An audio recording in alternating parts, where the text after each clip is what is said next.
오늘은 마태복음 10장 34절에서 42절까지 말씀입니다. 오늘 본문 말씀은 우리가 평소에 생각하고 있던 예수님에 대한 그 인식과는 좀 다른 말씀을 주님이 하고 있습니다. 우리가 성탄절이 되면 늘 이렇게 말씀을 붙여놓는 누가복음 2장 14절을 보면 땅에서는 평화다. 예수님이 이 땅에 오셔서 진정한 평화의 왕이 되셨다. 우리는 그렇게 생각을 합니다. 그리고 팍스 로마나라고 하는 로마가 만드는 그 평화의 정신은 힘으로 더 강한 자가 지배하여서 만드는 평화이지만 예수님을 통하여서 이루어지는 평화는 그것과는 다르다라고 해서 참 평화가 무엇인지를 예수님을 통해서 알게 되고 세상이 줄 수 없는 평화를 주님이 주신다고 하여서 우리는 예수님을 평화의 왕이라고 부르고 그렇게 믿고 살아갑니다. 그런데 오늘 본문을 보면 예수님께서 이렇게 말씀하십니다. 내가 세상에 화평을 주러 온 줄로 생각하지 마라. 그리고 뭘 주러 오셨어요? 화평이 아니라 검을 주러 왔다는 거예요. 화평이 아니라 전쟁을 주러 왔다라고 말씀하고 있는 거예요. 오늘 말씀은 왜 화평이 아니라 전쟁을 주러 오셨다라고 말씀하시는 걸까요? 분명히 성경은 지속적으로 예수 그리스도는 진정한 평강이 무엇인지, 샬롬이 무엇인지, 화평이 무엇인지를 알려주신 분이셨고 예수님이 구약의 제사로 보아도 화목제물이 되셔서 깨어진 관계를 회복시키시는 분이라고 알아왔는데 오늘 본문은 그게 아니다. 나는 화평을 주러 온 것이 아니라 검을 주러 왔다라고 말하는 것일까요? 그 뒤의 내용을 읽어보면 그 이유가 무엇인지를 알게 되는데 35절에 보면 내가 온 것은 사람이 그 아버지와 딸이 어머니와 그리고 며느리가 시어머니와 불화하게 하려 함이라는 거예요. 아니 가장 사랑해야 될 가족이 왜 불화가 일어날까? 그 이유가 그 아래에 나오죠. 37절에 보면 아버지나 어머니를 나보다 더 사랑하는 자는 내게 합당하지 않다라는 이 말씀 때문이에요. 예수님께서 말씀하시는 것이 예수님보다 아내를 더, 예수님보다 남편을 더, 예수님보다 내 부모님을 더, 예수님보다 내 자녀를 더 사랑하는 것은 합당하지 않다라고 말씀하세요. 그러다 보면 믿는 가정은 사실 괜찮아요. 같이 예수님을 믿는 사람은 당연히 우리가 하나님을 가장 사랑하는 믿음의 삶을 살아가는 것, 그게 마땅하죠, 우리는. 그런데 한 사람은 믿어요. 주님을 따라다녀요. 한 사람은 예수를 믿는 사람이지만 한 사람은 믿지 않는다고 해봅시다. 그런데 그 사람이 당신보다 하나님을 더 사랑합니다. 이 말을 하는 순간 가정이 깨지기 시작하는 거예요. 아니 믿어도 적당하게 믿어야지. 교회를 다녀도 적당하게 다녀야지. 아니 가족보다 하나님이 더 소중하다고? 그게 무슨 말도 안 되는 소리야. 그렇게 전쟁이 시작되는 것입니다. 우리는 흔히 영적 전쟁이다 이렇게 붙이기도 하는데 아무튼 가정에 평화가 깨어지기 시작합니다. 왜냐하면 하나님을 더 사랑한다라는 것이 믿지 않는 입장에는, 제자가 아닌 입장에는 너무나 이것이 힘든 말이 될 수 있기 때문에 그렇습니다. 그래서 오늘 이 예수님께서 주신 말씀은 주님을 온전히 따르는 한 사람이 그 가정에 생기기 시작되면 그 가정에는 진정한 평화가 깨어지기 시작한다라고 말씀하고 있는 것입니다. 그런데 우리가 사람을 더 사랑한다라고 하면 더 행복한 가정이 되는 것 같고, 아니 어떻게 하나님을 더 사랑한단 말인가 라고 질문을 하는 그런 가정들을 보면, 그러면 그 남편이 아내에게 어떻게 하나님을 더 사랑하느냐라고 말하면서 실상 아내를 세상에서 가장 사랑하거나 아내가 남편을 가장 사랑하거나 뭔가 정말 더 사랑할 것처럼 말하지만 실상은 그렇지 않죠. 그러니까 말은 어찌 보면 그럴듯하지만 실상 아내를 아니면 남편을 가장 사랑하지 않으면서 그냥 말은 그렇게 붙이는 거예요. 어떻게 하나님을 더 사랑할 수 있냐고.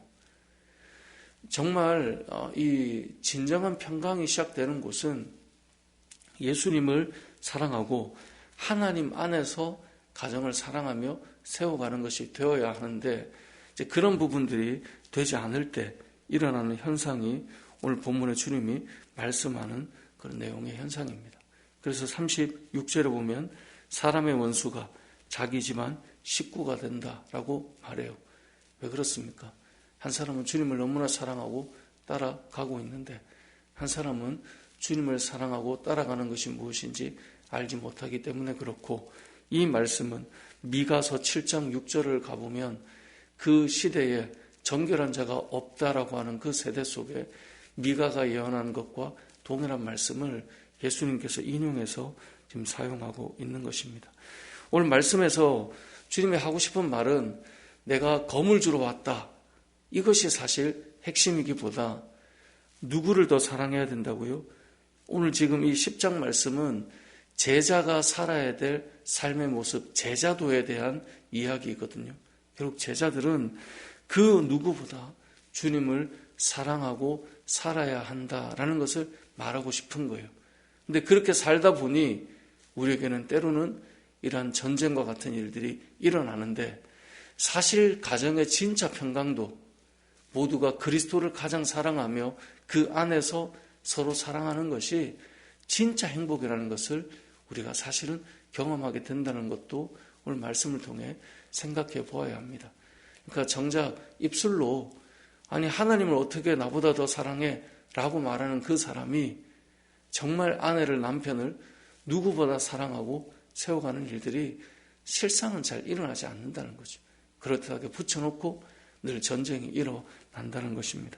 그래서 예수님을 따라 살아가는, 또 예수님을 따르는 사람들은 누구보다 하나님을 사랑해야 된다라는 것을 말하는 것이고, 또한 더 나아가서 다른 누구보다 주님을 사랑하듯이 자신보다, 나보다, 나를 사랑함보다 주님을 더 사랑해야 된다라는 말씀까지 이어지고 있습니다.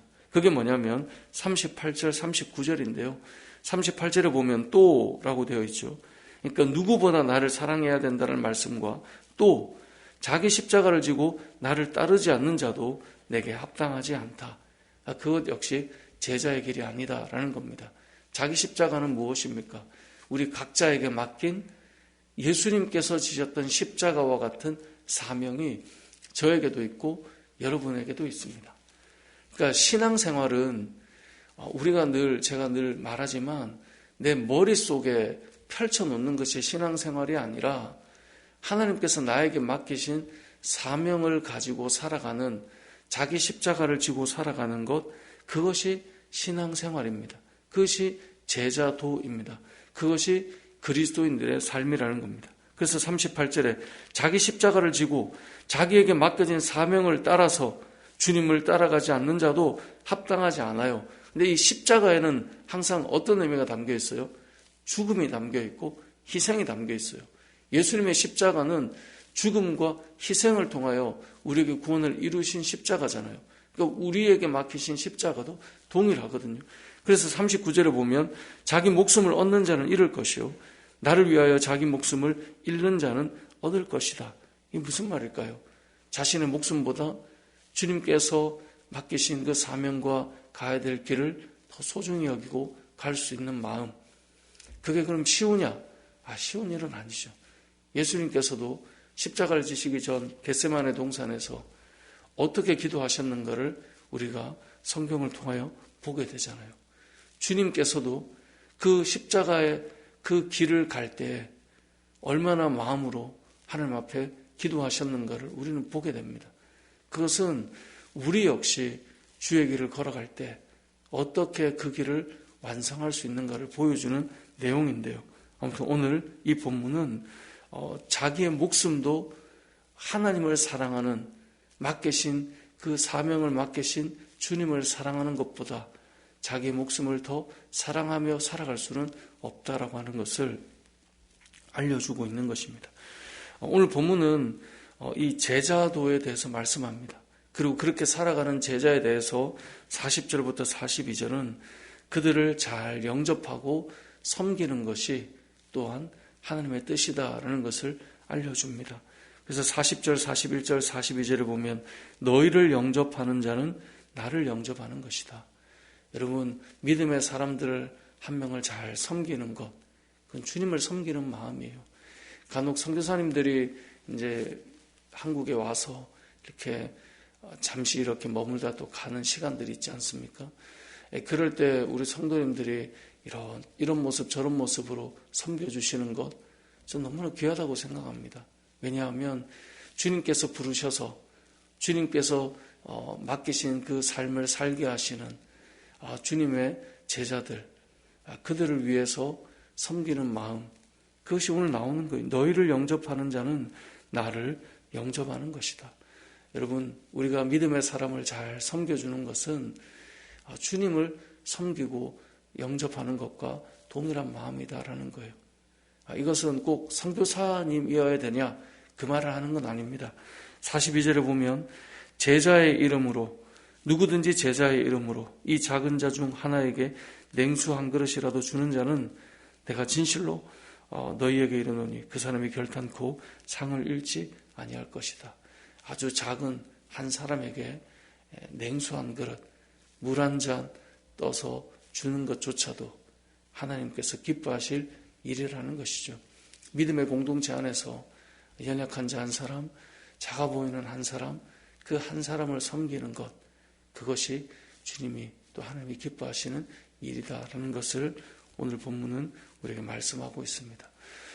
이 10장 전체는 우리가 앞서 말씀드린 것처럼 예수님이 어떤 분인가를 9장까지 말씀해 주신 다음에 제자를 부르시고 제자를 파송하는 내용입니다. 제자는 어떠해야 되는가? 저와 여러분들이죠. 믿는 자들은 어떠해야 되는가? 오늘 본문은 그 말씀을 하고 있는 겁니다. 그 누구보다 하나님을 사랑하며 살겠는가? 그런데 그 말을 되게 불편해하는 사람이 있지만 하나님을 정말 사랑하는 사람은 사실은 가정에 잘합니다.